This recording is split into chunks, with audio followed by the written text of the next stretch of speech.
दोस्तों एमपी में वन रक्षक और जेल विभाग के फॉर्म शुरू हो चुके हैं और आज की इस वीडियो में मैं आपको बताऊंगा कैसे आपको इसके फॉर्म को फिल करना है। यहाँ पर मैं आपको ये भी बताऊंगा किस तरीके से आपको यहाँ पर पोस्ट प्रेफरेंस सेलेक्ट करने का ऑप्शन आएगा, किस तरीके से आपको यहाँ पर पोस्ट कोड वगैरह सेलेक्ट करने हैं और यहाँ पर अगर आप गलती से कोई ज्यादा पोस्ट कोड सेलेक्ट कर लेते हैं तो क्या यहाँ पर कोई एक्स्ट्रा फीस वगैरह भी कटने वाली है, उसकी भी पूरी जानकारी आपको इस वीडियो में मिलने वाली है। तो वीडियो को शुरू से लेकर आखिरी तक पूरा देखिएगा। और दोस्तों चैनल पर अगर पहली बार आए तो फटाफट से इस चैनल को कर लीजिए सब्सक्राइब, ताकि आगे भी आपको ऐसी जॉब्स और वैकेंसी रिलेटेड जानकारी और अपडेट्स वगैरह मिलती रहे। जैसे कि दोस्तों आपको यहाँ पर नजर आ रहा है, हमने पीईबी की ऑफिशियल वेबसाइट खोल ली है। वैसे अब इसका नाम ईएसबी हो गया है, नाम बदल दिया गया है इसका। और इसमें जैसे कि आपको यहाँ पर नजर आ रहा है, यहाँ पर पहले पटवारी के फॉर्म चल रहे थे, इसके बाद वर्ग 1 के फॉर्म चल रहे हैं और साथ में आज से यहाँ पर वन विभाग के भी फॉर्म शुरू कर दिए गए हैं, जिसके फॉर्म को आप यहाँ पर क्लिक करके अप्लाई कर सकते हैं। लेकिन इससे पहले अगर आपके पास पीईबी का रजिस्ट्रेशन नहीं है, यानी कि व्यापम का रजिस्ट्रेशन वगैरह नहीं है, तो सबसे पहले तो आपको यहाँ पर उम्मीदवार प्रोफाइल वाले ऑप्शन पर आ जाना है। यहाँ पर आकर आपको यहाँ पर सबसे पहले प्रोफाइल बनानी पड़ेगी। अगर आपने पहले कोई भी पुलिस का, एमपी पुलिस वगैरह का कोई फॉर्म फिल किया है 2017 के बाद का, तो आपके पास पीईबी की प्रोफाइल वगैरह पहले से ही होगी। आपको सर्च करना पड़ेगा। यहाँ पर सर्च करने के लिए भी ऑप्शन दे रखा है, जैसे कि यहाँ पर लिखा हुआ आवेदन संख्या खोजें, इस पे आपको क्लिक करना है। अगर आपका फॉर्म वगैरह खो चुका है, अगर नहीं खोया है तो उस पे यहाँ पर आवेदन संख्या वगैरह या फिर प्रोफाइल नंबर वगैरह लिखा हुआ होगा। अगर खो चुका है तो यहाँ पर आपको सिंपली क्लिक करना है और यहाँ पर आपको कैंडिडेट प्रोफाइल वाले रजिस्ट्रेशन पर ऑप्शन पर क्लिक कर देना है। यहाँ पर आपको अपनी डिटेल्स वगैरह फिल कर लेनी है। वैसे मैंने इसके लिए अलग से एक वीडियो बना दी जो कि आपको मेरे चैनल पर मिल जाएगी। यहाँ पर मैंने डिटेल में बताया है किस तरीके से आपको यहाँ पर एप्लीकेशन नंबर वगैरह सर्च करना है। वापस से आ जाते हैं हम पहले पेज पर। एक बार आपका एप्लीकेशन नंबर वगैरह सर्च हो जाता है, इसके बाद आपको पुरानी प्रोफाइल में अपनी फोटो वगैरह अपलोड करनी पड़ेगी दोबारा से, क्योंकि पुरानी फोटो होगी उससे अगर आप फॉर्म फिल करते हैं यहाँ पर तो आपका फॉर्म निरस्त हो जाएगा।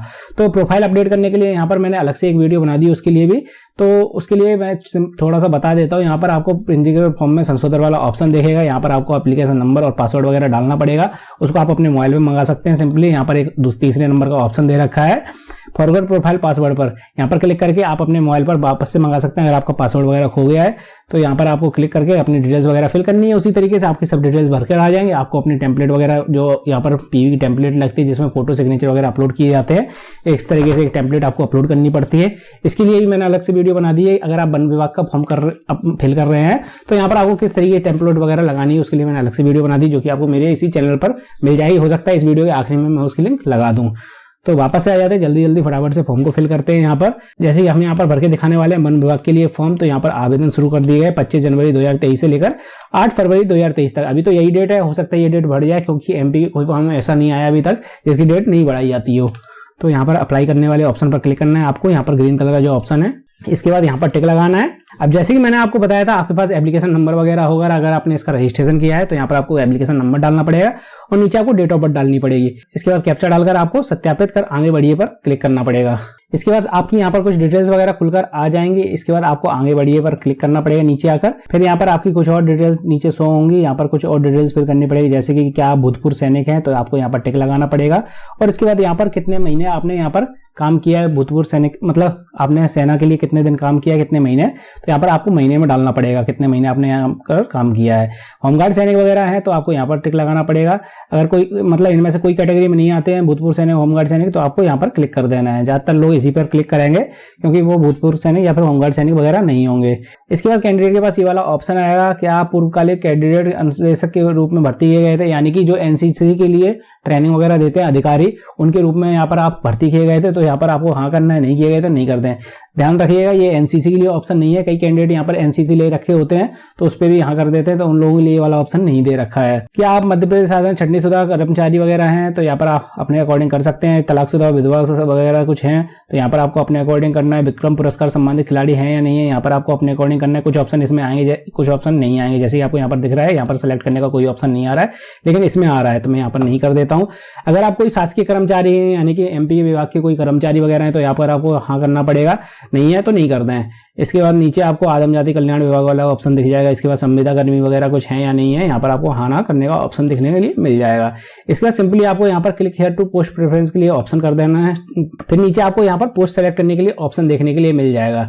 अब यहाँ पर आप किस तरीके से पोस्ट सेलेक्ट करेंगे वो मैं आपको एक सिंपल सा तरीका बता देता हूँ। यहाँ पर सबसे पहले तो आपको वैकेंसी देख लेनी है। अगर आप वैकेंसी वाइज यहाँ पर पोस्ट सेलेक्ट करना चाहते हैं, वैकेंसी के लिए आपको इसकी ऑफिशियल नोटिफिकेशन पर आना पड़ेगा। जैसे कि आपको यहाँ पर नजर आ रहा है, मैंने इसका ऑफिशियल नोटिफिकेशन की पीडीएफ ओपन कर ली है।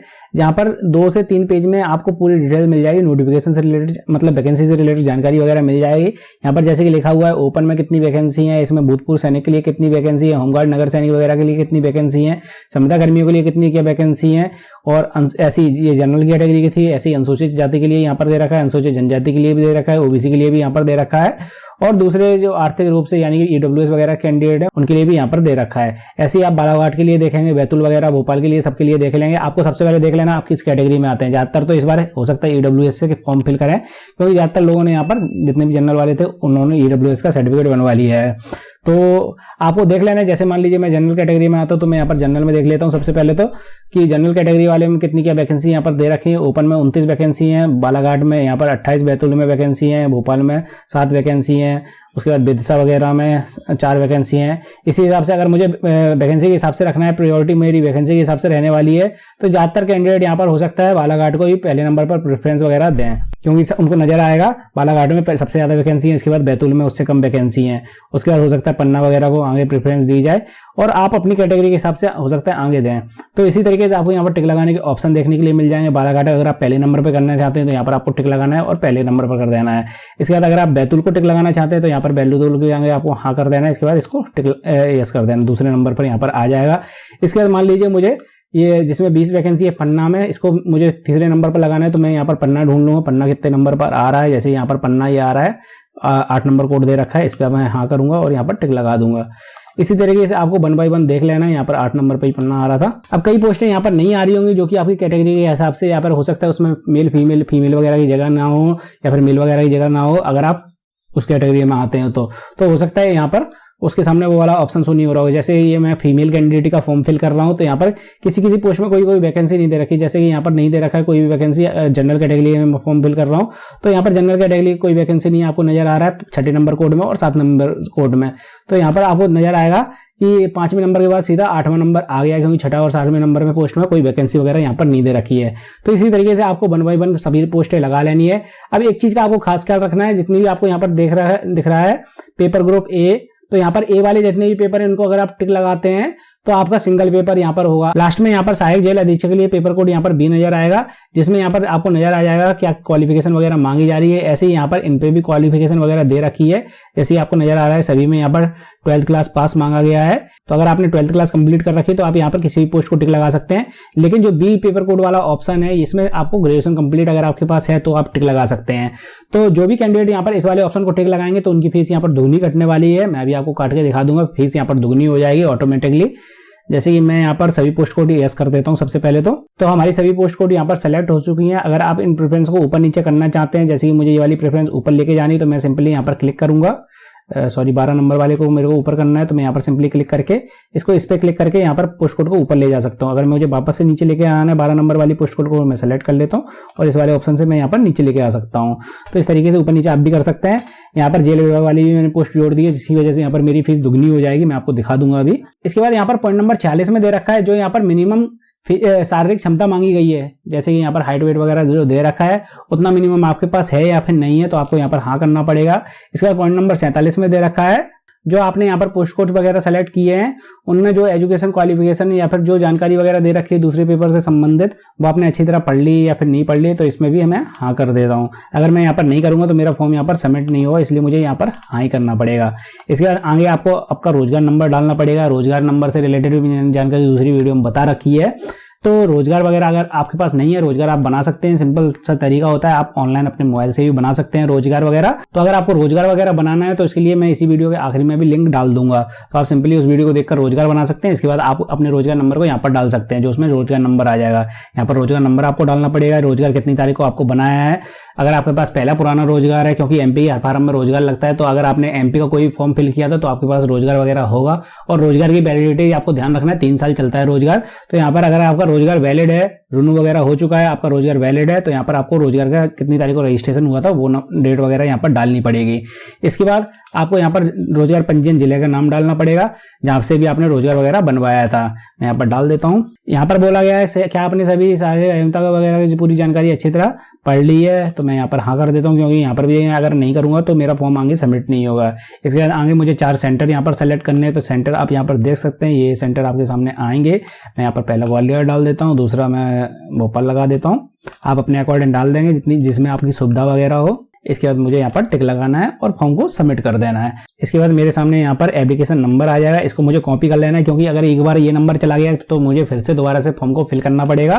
तो मैं इसको कॉपी कर लेता हूँ। इसके बाद जैसे कि मैंने शुरुआत में आपको बताया था, जब मैं पोस्ट प्रेफरेंस वगैरह सेलेक्ट कर रहा था, मैं जनरल कैंडिडेट का फॉर्म फिल कर रहा हूँ। तो जैसे कि मैंने यहाँ पर ग्रेजुएशन वाली जो बी नंबर की पोस्ट लगाई थी और ए नंबर की भी पोस्ट लगाई थी, तो यहाँ पर मेरी फीस भी दुगनी हो चुकी है। 500 यहाँ पर दुगनी फीस हो चुकी है और पोर्टल से जो लगता है वो उतना ही लग रहा है। तो यहाँ पर 1060 मुझे रुपए पेमेंट करनी पड़ेगी, क्योंकि मैंने यहाँ पर दोनों पोस्ट कोड सेलेक्ट किए थे, दोनों तरीके की पोस्ट कोड सेलेक्ट की थी। अगर मैं सिर्फ ए नंबर की पोस्ट कोड सेलेक्ट करता, जितनी भी ए वाली वैकेंसी थी उनको सेलेक्ट करता, तो मेरी यहाँ पर फीस 560 ही कटती। अगर मैं यहाँ पर सिर्फ बी नंबर वाली पोस्ट कोड सेलेक्ट करता तो मेरी यहाँ पर फीस तो भी 560 ही कटती। लेकिन मैंने यहाँ पर दोनों पोस्ट कोड सेलेक्ट किए थे, तो मेरी फीस यहाँ पर दुगनी हो चुकी है। इसके बाद मेरी नीचे सभी डिटेल्स वगैरह फिल होकर आ गई हैं। पोस्ट कोड वगैरह यहाँ पर लाइन से लगकर आ रहे हैं या नहीं आ रहे हैं, वो आपको चेक कर लेना है। और बस इसके बाद आप यहाँ पर सबसे नीचे आकर पेमेंट कटवा सकते हैं। अगर आप लास्ट में आकर क्लिक करेंगे तो यहाँ पर पेज आगे नहीं बढ़ेगा जब तक आप प्रिंट वाले ऑप्शन पर क्लिक नहीं करेंगे। एक बार इस ऑप्शन पर क्लिक करने के बाद जब आप दोबारा से नीचे आकर क्लिक करेंगे तो आप अगले स्टेप पर बढ़ाएंगे। अब इसके बाद सिंपली आपको फीस कटवानी है। फीस कटवाने के लिए आप यहाँ पर क्रेडिट कार्ड, डेबिट कार्ड या फिर नेट बैंकिंग वगैरह का भी यूज कर सकते हैं बड़े आराम से। और हाँ, अगर आप अपने एटीएम वगैरह से पेमेंट नहीं कटवाना चाहते हैं तो आप हमसे भी पेमेंट कटवा सकते हैं। इसके लिए सिंपली आपको हमारे व्हाट्सएप नंबर पर, जो कि मैंने नीचे दे रखा है कॉन्टैक्ट नंबर, इस पर आपको मैसेज भेजना है अपना एप्लीकेशन नंबर की पूरी पीडीएफ वगैरह या फिर एप्लीकेशन नंबर, साथ में पासवर्ड और साथ में डेट ऑफ बर्थ भेजनी है। उसके बाद मैं आपको एक यूपीआई पेमेंट के लिए वो भेज दूंगा, डिटेल्स वगैरह, उस पर आपको पेमेंट करनी पड़ेगी। जितना आपको फीस कट रहा होगा, कोई एक्स्ट्रा चार्ज वगैरह आपका नहीं लगेगा, आपको उस पर पेमेंट करनी पड़ेगी। मैं आपको पेमेंट कटवाकर और पीडीएफ बनाकर आपके उसी व्हाट्सएप पर वापस से सेंड कर दूंगा। तो ये सिंपल सा तरीका है। और अगर आप खुद से पेमेंट कटवाएं तो सबसे ज्यादा रिस्क रहता है यहाँ पर फीस वगैरह फंसने का। लेकिन अगर आप मेरे थ्रू पेमेंट कटवाते हैं तो आपकी फीस भी नहीं फंसेगी, क्योंकि मेरे पास पहले से ही एमपी ऑनलाइन का पोर्टल वगैरह है, तो इसलिए मेरी फीस यहाँ पर फंसती नहीं है। लेकिन अगर आप खुद से पेमेंट कटवाते हैं, अगर आप डेबिट कार्ड, क्रेडिट कार्ड के थ्रू पेमेंट कटवाते हैं, तो आपकी फीस फंसने के सबसे ज्यादा चांसेस वगैरह रहते हैं। और हाँ दोस्तों, अगर आप इसमें फोटो वगैरह अपलोड करने में प्रॉब्लम आ रही है, जो यहाँ पर टेम्पलेट वगैरह अपलोड होती है उसको अपलोड कर रहे हैं आप, और आपको नहीं समझ में आ रहा कैसे आपको फोटो लगानी है, कैसे इसका साइज वगैरह सेट करना है, तो इसके लिए मैंने अलग से वीडियो बना दी, आप ये वाली वीडियो को देख सकते हैं। और हाँ दोस्तों, अगर आप इसके लिए रोजगार बना रहे हैं, क्योंकि इसके फॉर्म में रोजगार वगैरह लगता है, आप इसके लिए रोजगार वगैरह बना रहे हैं और आपको रोजगार बनाने में प्रॉब्लम आ रही है, तो इसके लिए आप नीचे वाली वीडियो को जरूर देखिएगा।